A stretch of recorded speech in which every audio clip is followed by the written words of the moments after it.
Bago po ako mag-umpisa, mahal po ba natin si Lord? Amen! Amen. Kung talagang mahal po natin si Lord, sige, tingnan po natin. Kasi sabi po kapag mahal po natin ang Panginoon, tayo po'y sumusunod at tayo po'y nagtitiwala sa Kanya. Di po ba?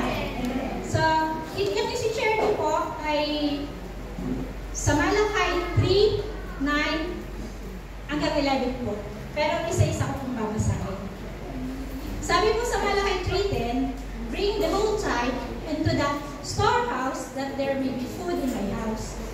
Test me in this, says the Lord Almighty, and see if I will not throw open the floodgates of heaven and pour out so much blessing that there will not be room enough to store it. Dati po, ang unawa ko dito is once na sinunod ko si Lord, kasi mahal ko, nagtiwala ako sa Kanya. So, ang lahat po ay pagkakalob niya na yun po kasi ang pangako niya dito. Pero sa pagdalo po ng mga araw, marami po sa verse na to, marami po siyang itinuro sa akin. Kasi, utos po ng Panginoon na ibigay ang tithes. What is tithes? Yung pong 10% ng lahat ng ating pinikita. So ngayon po, kapag nabigyan natin ang pangako po ng Panginoon ang ating mga halamanan, hayupan, o anumang ating hawakan ay pagpapalain niya. So andun po ang cover tayo ng ating Panginoon sa lahat ay poproteksyonan. So tayo po syempre, minsan, yan po yung nangyari sa akin na dumating po yung time na before ako nag-tithes, nasabi ko, ay saka na lang kapag ako may trabaho na. Ay saka na lang kapag malaki na yung kita ko. Pero hindi po pala dapat ganun kasi dapat po yung katapatan natin sa ating Panginoon. Maliit o malaki ang binibigay niya sa atin. Dapat po tayo maging tapat, sumusunod, at nagtitiwala sa Kanya.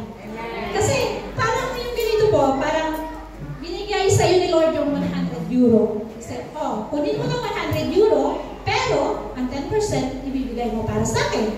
So di po ba, si Lord ang unang nagbigay sa atin bago tayo ang nagbalik sa Kanya. Sa ganun po, parang hindi lang po yung itinuro sa akin ng Panginoon na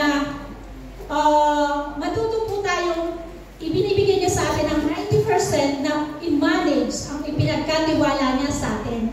Kasi 10% lang po ang kinukuha niya. So, ibig sabihin po, lahat ng meron tayo. Trabaho, mga hayupan, hatanan, ano man, igalit po sa Kanya at siya po nagpala sa ating lahat. Dito po, hindi na ako, lately po, hindi ako nakakapag-charts. Alam niyo kung gaano itinuro sa akin ng Panginoon at nakita ko dito. Kasi po siyempre minsan, medyo matagal din po ako hindi nakapag-charts. So, hindi po ako nakapag-tithes. Pero, tumutulong naman po ako. Marami akong tinutulungan, mga nangangailangan. Pero, hindi po yun ang utos ng Panginoon eh. Ang utos po sa atin, give the 10% ng iyong mga kinikita. So, alam nyo ba, isi-share ko lang po sa inyo na nangyari sa akin noon. Sabi ko nga po, wala tayong pwedeng ipagmalaki sa ating Panginoon. Kasi alam niyo nangyari sa akin, within a year, yung pong halamanan ko, nasa po 4 na hektarya, as in, nalugi po lahat, milyon. Tapos yung pong mga hayupan, 7 inahing baboy, 34 mga anak, mga buntes, namatay po lahat, nadaanan ng pista. As in, yung pong bahay ko, dahil hindi ko po nakuha ang notice, nahila po ng bangko.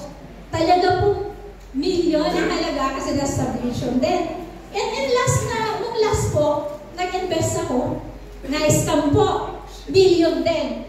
So, doon ko po na-realize na wala po tayong pwedeng ipagmalaki sa ating Panginoon. Lahat ay Kanya at pwede niyang bawiin sa isang iglap kung hindi po tayo susunod at kung hindi natin kayang i-manage ang ibinigay ang pinagkaloob niya sa atin. So doon po sa time na yun, syempre tayo naman po nakatanim na ang salita ng Lord. Ang sabi ko nga po, ang nagpalakas na loob ko, Lord, lahat ng to ay galing sa iyo.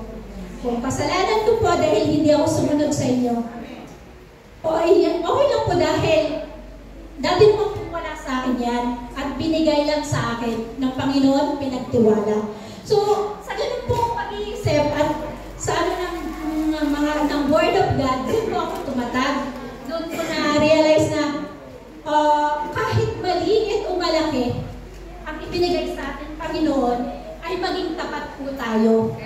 Tayo'y sumunod at patuloy po na magtiwala sa Kanya para po sa ganun, ay tayo po ay hindi maligaw na landas, hindi po mangyari yung mga nangyaring ganun. Kasi alam ko na pinahintulutan ni Lord ang kaaway para ako'y subukin. Dahil noon pong time na yun, parang kaya ko naman, parang ganun po, naniniwala naman ako kay Lord.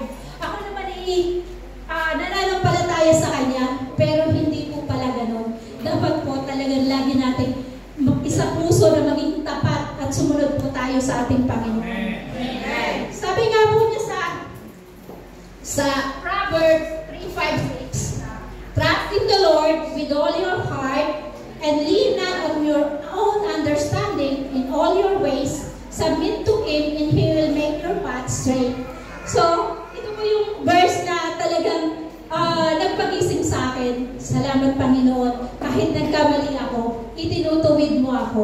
Kaya purihin po natin at pasalamatan ng ating Panginoon sa lahat ng biyaya na pinagkakaloob po sa atin. At sana po maging patuloy tayong magtiwala, sumunod, at maging faithful po sa Kanya. Yun lang po. Maraming Diyos.